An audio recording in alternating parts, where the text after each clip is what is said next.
High command ಏನು ಹೇಳ್ತಾರೋ ಅದಕ್ಕೆ ನಾವು ರೆಡಿ ಅನ್ನುವಂಥ ಮಾತನ್ನು ಆಡಿದ್ದಾರೆ. ಬೆಂಗಳೂರಿನಲ್ಲಿ ಇವತ್ತು ಮುಖ್ಯಮಂತ್ರಿಗಳು ಮಾತನಾಡಿದರು. ಹೈಕಮಾಂಡ್ ಏನು ಹೇಳುತ್ತೆ ನಾವು ಅದಕ್ಕೆ ಒಪ್ಕೊಳ್ತೀವಿ, ಎಲ್ಲ ಗೊಂದಲಗಳಿಗೆ ಹೈಕಮಾಂಡ್ ಫುಲ್ ಸ್ಟಾಪ್ ಅನ್ನು ಇಡಬೇಕು ಅಂತ ಹೇಳಿ. ಶಾಸಕರು ದೆಹಲಿಗೆ ಹೋಗೋಕೆ ಅವರು ಸ್ವತಂತ್ರ ಇದ್ದಾರೆ, ಅದನ್ನು ತಡೆಯೋಕ್ಕಾಗುತ್ತಾ? ಅವ್ರು ಏನು ಹೇಳ್ತಾರೋ ಹೇಳಲಿ ಅನ್ನುವಂಥ ಮಾತುಗಳನ್ನು ಈಗ ಮಾನ್ಯ ಮುಖ್ಯಮಂತ್ರಿಗಳು ಆಡಿದ್ದಾರೆ. ಅಂತಿಮವಾಗಿ ಹೈಕಮಾಂಡೇ ತೀರ್ಮಾನ ಮಾಡಲಿದೆ. ಒಟ್ಟಿನಲ್ಲಿ ಎಲ್ಲವನ್ನ ಕೂಡ ಈಗ ಹೈಕಮಾಂಡ್ ಅಂಗಳದಲ್ಲಿ ಇಟ್ಟಿದ್ದಾರೆ. ಹೈಕಮಾಂಡ್ ಮುಂದುವರಿ ಅಂದರೆ ಒರಿತೀನಿ, ಬೇಡ ಅಂದರೆ ಬಿಡ್ತೀನಿ ಅನ್ನುವಂಥ ರೀತಿಯಲ್ಲಿ ಈಗ ಮಾತನಾಡಿದ್ದಾರೆ ಮಾನ್ಯ ಮುಖ್ಯಮಂತ್ರಿಗಳು. Whatever they want to say, let them say to the High Command. Ultimately, to put a full stop to this confusion, the High Command has to take it. Sir, ಸಚಿವ ಸಂಪುಟ ಪುನರಚನೆಗೆ ಗ್ರೀನ್ ಸಿಗ್ನಲ್ ಸಿಕ್ಕಿದೆ ಅನ್ನೋ ಅಂತ ಮಾಹಿತಿ ಇರುವಂಥದ್ದು. ಯಾವಾಗ sir cabinet reach up ಅಂತ high command ಅವ್ರು ಕೊಟ್ಟಾಗಪ್ಪ. ಲಾಸ್ಟ್ ಟೈಮ್ ರಾಹುಲ್ ಗಾಂಧಿ ಅವರು ಭೇಟಿ ಆಗಿದ್ರಿ, ಚರ್ಚೆ ಆಗಿದೆ.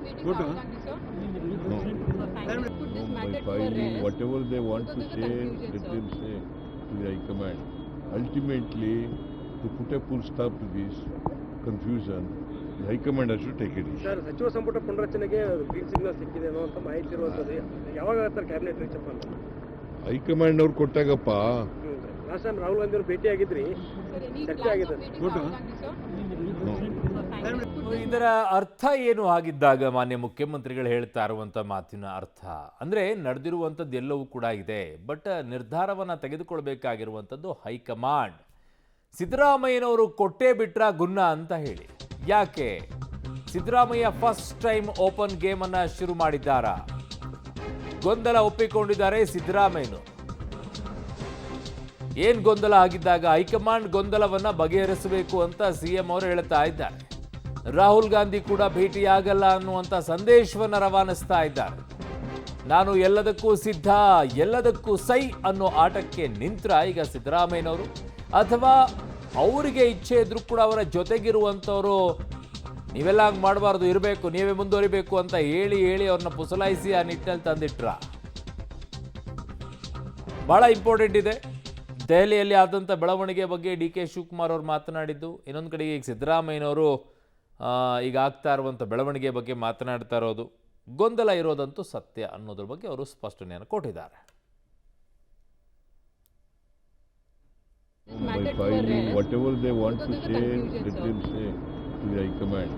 Ultimately, to put a full stop to this confusion, the High Command has to take it. Sir, ಸಚಿವ ಸಂಪುಟ ಪುನರಚನೆಗೆ ಗ್ರೀನ್ ಸಿಗ್ನಲ್ ಸಿಕ್ಕಿದೆ ಅನ್ನೋ ಅಂತ ಮಾಹಿತಿ ಇರುವಂಥದ್ದು. ಯಾವಾಗ ಸರ್ ಕ್ಯಾಬಿನೆಟ್ ರೀಚ್ ಅಪ್ ಅಂತ ಹೈಕಮಾಂಡ್ ಅವ್ರು ಕೊಟ್ಟಾಗಪ್ಪ. ಲಾಸ್ಟ್ ಟೈಮ್ ರಾಹುಲ್ ಗಾಂಧಿ ಅವರು ಭೇಟಿ ಆಗಿದ್ರಿ, ಚರ್ಚೆ ಆಗಿದೆ. ನನ್ನ ಪೊಲಿಟಿಕಲ್ ಬ್ಯೂರೋ ಮುಖ್ಯಸ್ಥರಾಗಿರುವಂಥ ನನ್ನ ಸಹೋದ್ಯೋಗಿ ರವೀಶ್ ನನ್ನ ಸಂಪರ್ಕಕ್ಕೆ ಸಿಗ್ತಾ ಇದ್ದಾರೆ. ರವೀಶ್, ಭಾಳ ಇಂಟ್ರೆಸ್ಟಿಂಗ್ ಆಗಿರುವಂಥ ಒಂದು ಘಟ್ಟಕ್ಕೆ ಬಂದು ತಲುಪ್ತಾ ಇರೋಂಗೆ ಕಾಣಿಸ್ತಾ ಇದೆ. ಎಲ್ಲ ಬೆಳವಣಿಗೆಗಳು ನೋಡ್ತಾ ಇದ್ರೆ, ಅಲ್ಲಿ ನೋಡಿದ್ರೆ ಮಾನ್ಯ ಡಿ ಕೆ ಶಿವಕುಮಾರ್ ಅವರು ಹೇಳ್ತಾರೆ 5-6 ಮಂದಿಯ ಗುಟ್ಟಿನ ವ್ಯಾಪಾರ ಅನ್ನುವಂಥ ಮಾತನ್ನು ಹೇಳ್ತಾ ಇದ್ರು. ಇಲ್ಲಿ ನೋಡಿದ್ರೆ ಮುಖ್ಯಮಂತ್ರಿಗಳು ಕನ್ಫ್ಯೂಷನ್ ಇದೆ, ಅದನ್ನೆಲ್ಲ ಹೈಕಮಾಂಡೇ ಕ್ಲಿಯರ್ ಮಾಡಬೇಕು ಅಂತಾರೆ. ಅಂದರೆ ಯಾವ ಪರಿಸ್ಥಿತಿ ಬಂದರೂ ಕೂಡ ನಾನು ರೆಡಿ, ಜೊತೆಗೆ ಹೋಗೋಕ್ಕೂ ರೆಡಿ, ವಿರೋಧ ಮಾಡ್ಕೊಳ್ಳೋಕ್ಕೂ ರೆಡಿ ಅನ್ನೋ ಮಟ್ಟಕ್ಕೆ ಬಂದ್ರ ಅಂತ. ಅರುಣ್, ಖಂಡಿತವಾಗಿ ಕೂಡ ಫಸ್ಟ್ ಟೈಮ್ ಗೊಂದಲದ ಬಗ್ಗೆ ಮುಖ್ಯಮಂತ್ರಿ ಸಿದ್ದರಾಮಯ್ಯ ಮಾತನಾಡಿರ್ತಕ್ಕಂಥದ್ದು. ಅಂದರೆ ಹೈಕಮಾಂಡ್ ಇದಕ್ಕೆ ಫುಲ್ ಸ್ಟಾಪ್ ಇರಬೇಕು ಅಂತಲೂ ಕೂಡ ಒಂದು ರೀತಿಯಲ್ಲಿ ಸ್ಪಷ್ಟವಾಗಿ ಸಂದೇಶವನ್ನು ರವಾನೆ ಮಾಡಿದ್ದಾರೆ. ಅಂದರೆ ಇಲ್ಲಿನ ಮಟ್ಟದಲ್ಲಿ ಯಾವುದೂ ಕೂಡ ಸಾಧ್ಯ ಆಗ್ತಾ ಇಲ್ಲ, ಇದೆಲ್ಲದಕ್ಕೂ ಕೂಡ ಹೈಕಮಾಂಡೇ ಮಧ್ಯಪ್ರವೇಶ ಮಾಡಿ ಎಲ್ಲ ಗೊಂದಲಗಳಿಗೆ ತೆರೆ ಎಳಿಬೇಕು ಅಂತ ಮುಖ್ಯಮಂತ್ರಿ ಸಿದ್ದರಾಮಯ್ಯ ಅವರು ಓಪನ್ ಆಗಿ ಹೇಳಿರ್ತಕ್ಕಂಥದ್ದು. ಹಾಗಾಗಿ ಎಲ್ಲ ಒಂದು ಕಡೆ ಸಿದ್ದರಾಮಯ್ಯ ಅವರ ಈ ಪಟ್ಟು, ಅಂದರೆ ನಾನು ಎಲ್ಲದಕ್ಕೂ ರೆಡಿ ಇದ್ದೀನಿ ಅಂತ, ಅದಕ್ಕೂ ಸೈ ಇದಕ್ಕೂ ಸೈ, ಅಂದರೆ ಏನೇ ಮಾಡಿದ್ರು ಕೂಡ ಎದುರಾಳಿಗಳು ನಾನು ಎಲ್ಲದಕ್ಕೂ ಕೂಡ ರೆಡಿ ಇದ್ದೀನಿ ಅನ್ನೋ ಸಂದೇಶವನ್ನು ರವಾನೆ ಮಾಡೋದ್ರ ಜೊತೆಗೆ ಎಲ್ಲ ಒಂದು ಕಡೆ ಕೂಡಲೇ ಹೈಕಮಾಂಡ್ ಮಧ್ಯಪ್ರವೇಶ ಮಾಡಿ ಇದಕ್ಕೆಲ್ಲದಕ್ಕೂ ಕೂಡ ಇತಿಶ್ರೀ ಆಡಬೇಕು ಅಂತ.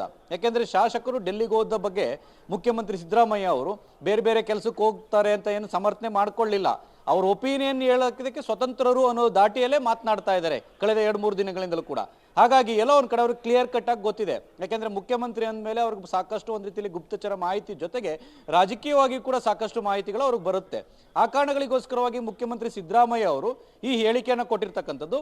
ಒಂದು ಕಡೆ DCM ಎಲ್ಲ ಒಂದು ಕಡೆ ಇದು ಗುಟ್ಟಿನ ವ್ಯಾಪಾರ, 5 ನಡುವೆ ನಡೆದಿರ್ತಕ್ಕಂಥ ಗುಟ್ಟಿನ ವ್ಯಾಪಾರ ಅಂತ ಅವರು ಹೇಳ್ತಾರೆ.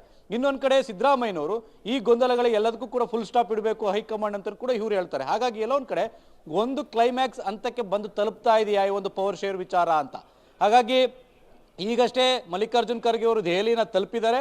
ಆಗ ಇವತ್ತು ಸಂಜೆ ಒಳಗಡೆ ಏನಾದರೂ ರಾಹುಲ್ ಗಾಂಧಿ ಅವರ ಜೊತೆ ಮಾತುಕತೆಯನ್ನು ನಡೆಸಿ ಒಂದು ಯಾವುದಾದ್ರೂ ಇಬ್ಬರನ್ನು ಕೂಡ ಕರೆಸಬೇಕು, ಮುಖಾಮುಖಿಯಾಗಿ ಕೂರಿಸಿ ಒಂದು ಸಂಧಾನ ಮಾಡಬೇಕು, ತಕ್ಷಣದ ಮಟ್ಟಿಗೆ ಕದನ ವಿರಾಮವನ್ನು ತಕ್ಷಣಕ್ಕೆ ಘೋಷಣೆ ಮಾಡಬೇಕು ಅನ್ನೋ ತೀರ್ಮಾನ ಮಾಡೋದಾದ್ರೆ ಖಂಡಿತವಾಗಿ ಕೂಡ ಈ ವಾರಾಂತ್ಯದಲ್ಲೇ ಅವರಿಬ್ಬರನ್ನ ಕರೆಸಿ ಮಾತುಕತೆ ನಡೆಸುವಂತ ಸಾಧ್ಯತೆ ಇರುತ್ತೆ.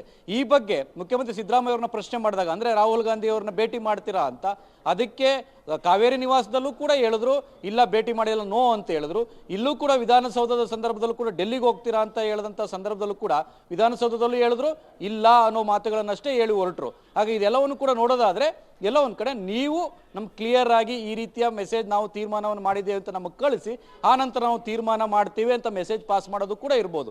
ಹಾಗೆ ಒಟ್ಟಾರೆಯಾಗಿ ಸಿಎಂ ಮತ್ತೆ DCM ಅವರು ಒಂದು ರೀತಿಯಲ್ಲಿ ನೇರ ಫೈಟ್ಗೆ ಇಳಿಯುವಂತ ಚಾನ್ಸಸ್ ಜಾಸ್ತಿ ಆಗ್ತಾ ಇದೆ, ಮತ್ತೆ ದಟ್ಟವಾಗಿ ಅವರ ಸುಳಿವುಗಳನ್ನು ಕೂಡ ಕೊಡ್ತಾ ಇದ್ದಾರೆ. ಹಾಗಾಗಿ ಇದನ್ನ ಹೈಕಮಾಂಡ್ ಯಾವ ರೀತಿ ಮಧ್ಯಪ್ರವೇಶ ಮಾಡಿ ಸಂಧಾನ ಸೂತ್ರವನ್ನು ರೆಡಿ ಮಾಡಿ ಇಬ್ಬರನ್ನು ಕೂಡ ಶಮನಗೊಳಿಸ್ತಾರೆ ಕೂಡ ಕಾದ್ ನೋಡ್ಬೇಕು ಅವರು. ಓಕೆ ರವೀಶ್, ನಿಮ್ಮೆಲ್ಲ ಮಾಹಿತಿಗೆ ಧನ್ಯವಾದಗಳು. ನೋಡಿ, ದೆಹಲಿಯಲ್ಲಿ ಆದಂಥ ಬೆಳವಣಿಗೆ, ಅದಾದ ನಂತರ ರಾಜ್ಯದಲ್ಲಿ 2.5 ವರ್ಷ ಅಧಿಕಾರವನ್ನು ಪೂರೈಸಿರೋದು, ಆವಾಗ ಕೆಲವೊಂದಿಷ್ಟು ಮಾತುಗಳು ಕೇಳಿ ಬರ್ತಾ ಇದ್ದಿದ್ದು, ಆದರೆ ಈಗ ಆಗ್ತಾ ಇರುವಂಥ ಬೆಳವಣಿಗೆ, ಅದರಲ್ಲಿ ಒಂದು ಗುಟ್ಟು ಆಚೆ ಬರ್ತಾ ಇದೆ. ಏನೂ ಹೇಳ್ತಾ ಇರಲಿಲ್ಲ, ಅಂಥದ್ದೇನೂ ಇಲ್ಲ ಅಂತ ಹೇಳ್ಕೊಂಡು ಬರ್ತಾ ಇದ್ರು. ಈಗ ಮಾತು ಆಚೆ ಬರ್ತಾ ಇದೆ. 5-6 ಜನರ ಗುಟ್ಟಿನ ವ್ಯಾಪಾರ ಅನ್ನುವಂಥ ಆಚೆ ಬಂತು. ಇನ್ನೊಂದು ಕಡೆಗೆ ಗೊಂದಲಗಳನ್ನು ಬಗೆಹರಿಸಬೇಕು ಅಂತ ಮುಖ್ಯಮಂತ್ರಿಗಳು ಹೇಳ್ತಾ ಇರೋದು. ಅಲ್ಲಿಗೆ ನಿಮಗೂ ಅರ್ಥ ಆಗಿರ್ಬೋದು, ಏನೋ ಆಗಿದೆ, ಸ್ಪಷ್ಟವಾಗಿದೆ ಅಂತ ಹೇಳಿ.